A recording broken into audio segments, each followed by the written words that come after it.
নমস্কাৰ বন্ধুসকল, মই হিতেশ্বৰে পুনৰ হিমালয়ৰ পৰা এটি নতুন ভিডিঅ' লৈ আপোনালোকৰ মাজত উপস্থিত হৈছোহি। তেন্তে বলক আজে বাজে কথা বাদ দি ভিডিঅ'টো আৰম্ভ কৰোঁ। বন্ধুসকল, আজি আপোনালোকৰ বাবে এটা অত্যন্ত গুৰুত্বপূৰ্ণ খবৰ লৈ আহিছোঁ। প্ৰাপ্ত তথ্য অনুসৰি মে' মাহৰ শেষলৈ ভাৰতবৰ্ষৰ প্ৰায় 4 কোটি মানুহৰ হাতত নাথাকিব মোবাইল ফোন। হয়, আপুনি ঠিকেই শুনিছে। বৰ্তমান দেশৰ জনতা গৃহবন্দী। কৰোনাৰ সৈতে মোকাবিলাই হওক নাইবা যোগাযোগৰ আহিলা হিচাপেই হওক, বৰ্তমান সময়ত মোবাইলৰ চাহিদা যথেষ্ট বেছি।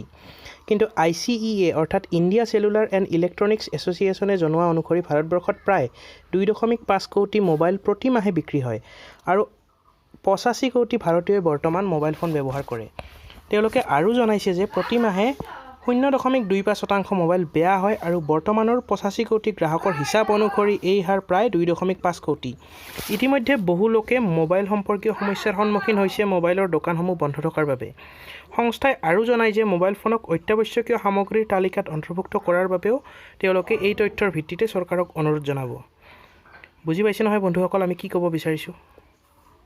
গতিকে বন্ধুসকল, আপোনালোকলৈ আমাৰ এটাই অনুৰোধ, আপোনালোকে নিজৰ মোবাইল ফোনসমূহ অতি সতৰ্কতাৰে সৈতে ব্যৱহাৰ কৰক এই সময়ত, বিশেষকৈ লকডাউনৰ সময়ছোৱাত। গতিকে বন্ধুসকল, আপোনালোকে যদি আমাৰ ভিডিঅ'টো চাই ভাল পায় তেনেহ'লে নিশ্চয়কৈ লাইক কৰিব, কমেণ্ট বক্সত লিখি জনাব আমালৈ যদি কিবা পৰামৰ্শ থাকে বা কিবা তথ্য পাতি জনাব বিচাৰে। আৰু আপুনি যদি চেনেলত নতুনকৈ আহিছে তেনেহ'লে চেনেলটো নিশ্চয়কৈ ছাবস্ক্ৰাইব কৰিব আৰু লগতে বেল আইকনটো প্ৰেছ কৰিব। আৰু আপোনাৰ বন্ধু বান্ধৱীক যদি এই তথ্যটো জনাব বিচাৰে তেনেহ'লে ভিডিঅ'টো নিশ্চয়কৈ শ্বেয়াৰ কৰক। তেন্তে আজিলৈ আপোনালোকৰ পৰা বিদায় লৈছোঁ। পুনৰ লগ পাম আন এটি নতুন ভিডিঅ'ৰ সৈতে। ধন্যবাদ। জয় আই অসম।